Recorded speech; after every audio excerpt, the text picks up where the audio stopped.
Okay, so in this lecture, or in this session, I want to explore some of the existing modules that are provided or come provided with Astra. There are a number of them that are there, and you can look at the complete list if you go and look at this URL up at the top, which is essentially a link to the source code of the APIs provided. There's a package, there's a Maven package called Astra APIs, and in there you'll find it's a Maven project, and in there you'll find in the source you'll find all of the Java implementations of the modules provided. The modules that exist there kind of cover quite a few different approaches. There's some modules that provide support for GUIs and for creating interface agents that can interact with GUIs.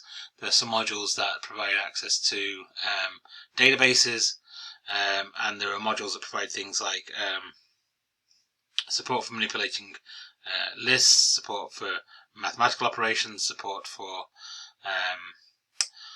other sort of features that within Astra and other sort of common things you might want to do. In this module, in this bit of video, I want to focus on three of the most important ones. The first one is the console module. The second is the debug module, and the third is the system module.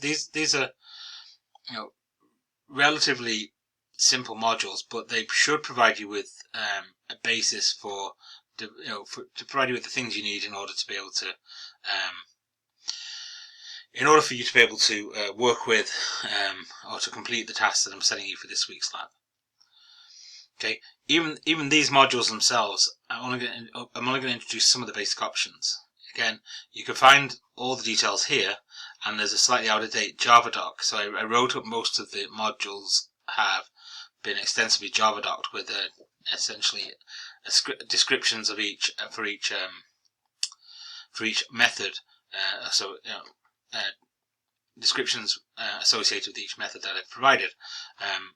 But even that is a little bit outdated. So this is because I've done some updates since then. So the first module I want to talk about is the Astra Lang console module. This basically contains a set of methods to print to the console. The methods designed to permit the Java equivalents as a print line, a print method, and these methods are designed to work with any any valid Astra term. So basically what I've done is I've overloaded the method for different argument types, and each argument type then is the relevant argument. The relevant method is called for the relevant for each term that you're evaluating. So to use the console, you simply declare an instance of the console in the module. You then call, then I'm just using the init goal to drive some initialization behavior, and here you just say c.println hello world, and that will print out hello world. So if I go back from here into my code, so I'm going to modify this down. This is some other stuff I'll show you in a minute. Alright, hello world, like that, and I run it.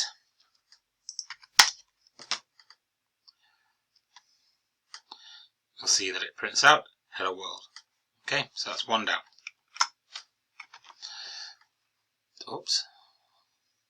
So the second module I want to introduce you to is the debug module. Now, before I move on, what I want you to point out is the module is called Astra Lang console, and I just wrote console. Now, one of the things I've done within Astra is I've tried another leaf out of the Java book. So in Java, if you have any class that's specified within the Java Lang package, is visible by default. So if you type in system.out.println, the system class is actually, its fully qualified name is java.lang.system. Okay, and essentially what Java does is it says if there is no package, if you don't define a package, if you just define a class name, it looks in the same package.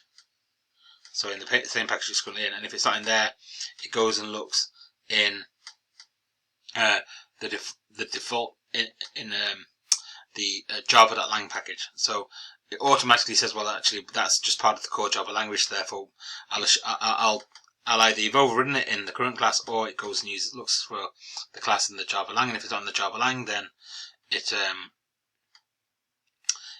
says class not found. It comes with an error. So in the same way, anything that is defined in the Astra.lang package is automatically detected by Astra. So if I just type console module console C, it will say, okay, is there a console class in the same package as the Astra program? If there is, it uses that. If there isn't, it goes and looks in the astra.lang package and it goes, oh, there's a console package there, and I'll use that. Okay, so it's just mimicking the way that Java works. It's the same with the debug package as well. So the ASTRA debug module provides three main methods. There's a dump belief methods, there's a dump event queue methods, and a dump stack trace methods. So the dump belief methods prints out the beliefs of the agent. The print event queue method prints out the current event queue, so you can see what events are in the event queue, and the print stack trace method prints out the current intention stack, so you can see essentially what the intention stack looks like for a given intention. So this is another simple program that's going to print out the stack trace. So if I go into this, so again I switch into my code and then modify this, so I go for I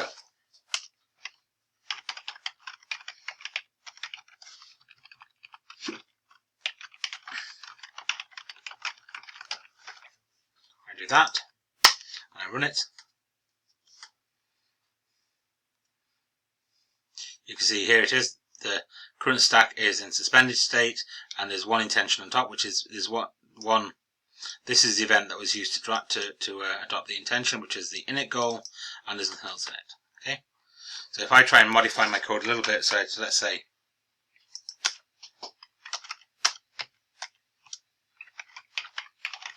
I can do something stupid like that.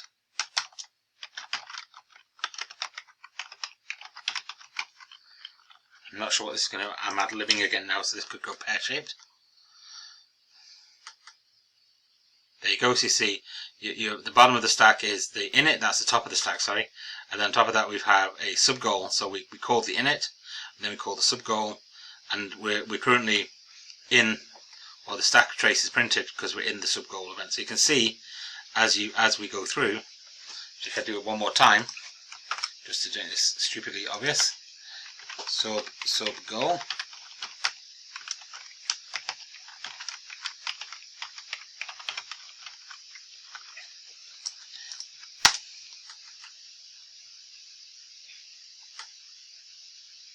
So there you go. You can see now that the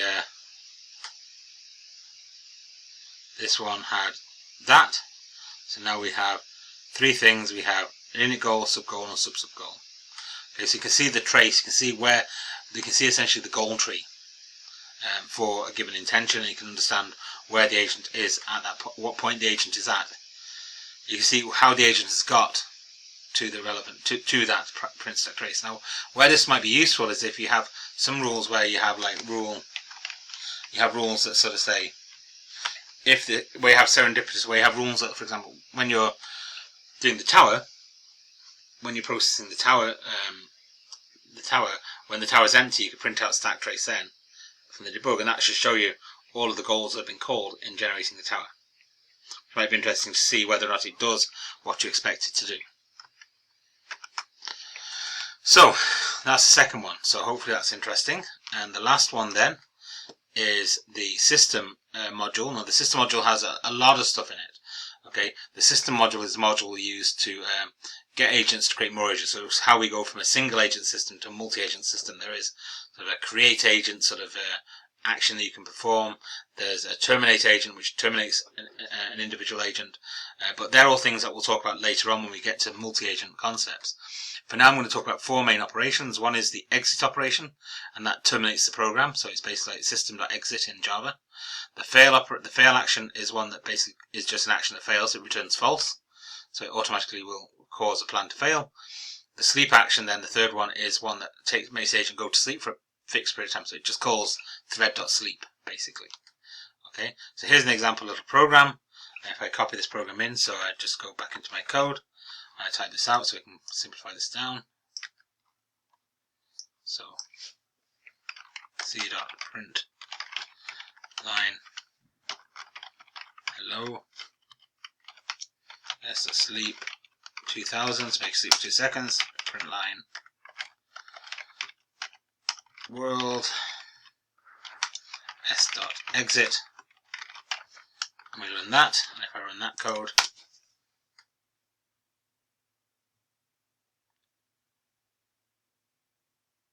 so you see hello, waited, world, exit. You see, it can automatically, the hello world, the exit causes the agent to be shut down.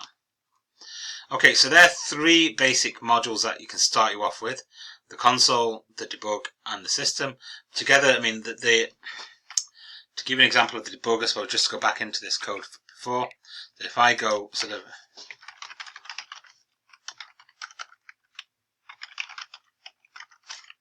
let's say I make up something from the block world, the tile world.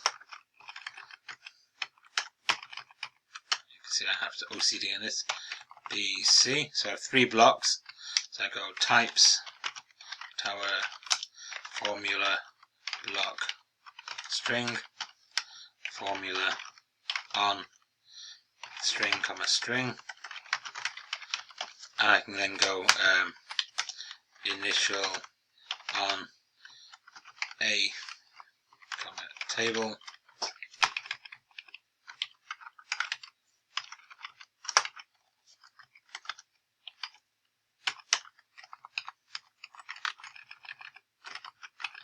Go C and I go B, and I save that, and then I do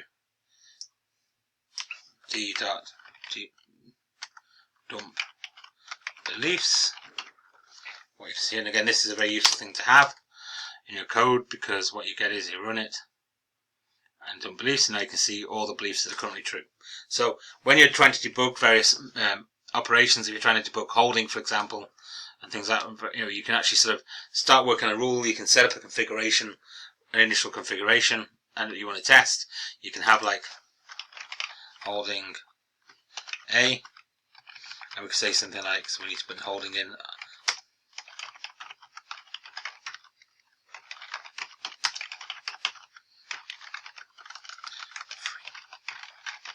So we're going to have inference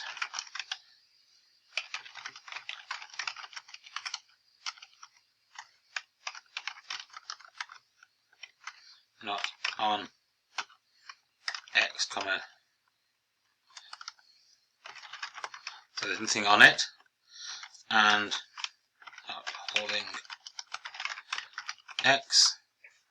There's our inference, there's our state. I have the goal holding string x.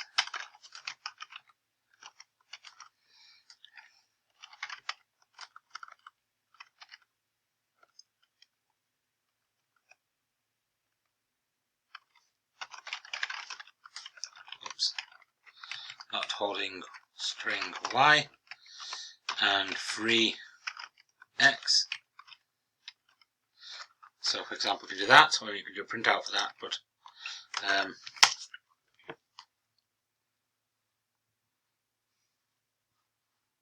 we can see that, so we can see the state in that case, or we can print something out. Say we're in that one, we could do a printout. So you can do, like when you're writing code, rather than having to do all up front, you can holding string x, holding x,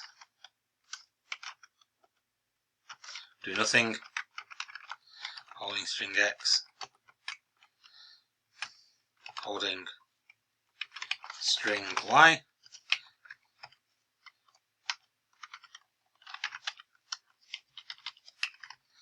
So we can do things this way. So we expect that to happen.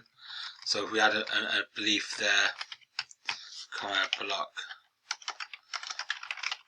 D, and we think we're going to have initial holding D, so we think we're going to be holding it by default at the starting point. I want holding A, go for holding D. So I suppose I wouldn't necessarily, I'm ad-libbing at the moment a little bit, but I wouldn't necessarily, so holding D.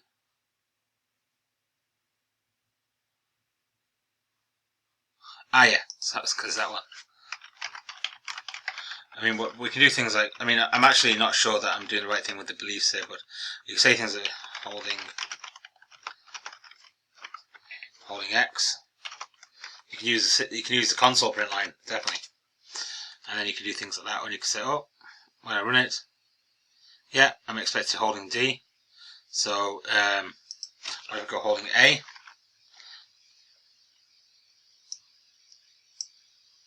I can close that, I can run that, and hopefully get a jump at the beliefs. Oh, okay, it didn't work. It printed out the beliefs, and I can say, okay, right, so currently it's holding D, so I can have a look and I can understand.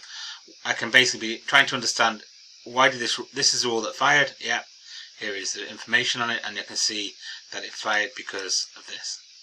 So you can turn it. So I suppose what I'm saying is you can use it as you start to program, because instead of having to write the whole program out in advance, something you can do is you can build the program incrementally by starting on simpler goals and building up simple behaviors, and then testing those behaviors in different configurations by modifying the initial beliefs. So I'm going to stop waffling. I think that's the end of my slides for this. There's a lot of other stuff I need to talk about with Astra. I'm probably going to leave some of it till next week, I think is my plan at the moment. I'm going to sort of slow down. I'm going to leave this. I'm going to set you some tasks to do to write some programs, and hopefully this will be enough.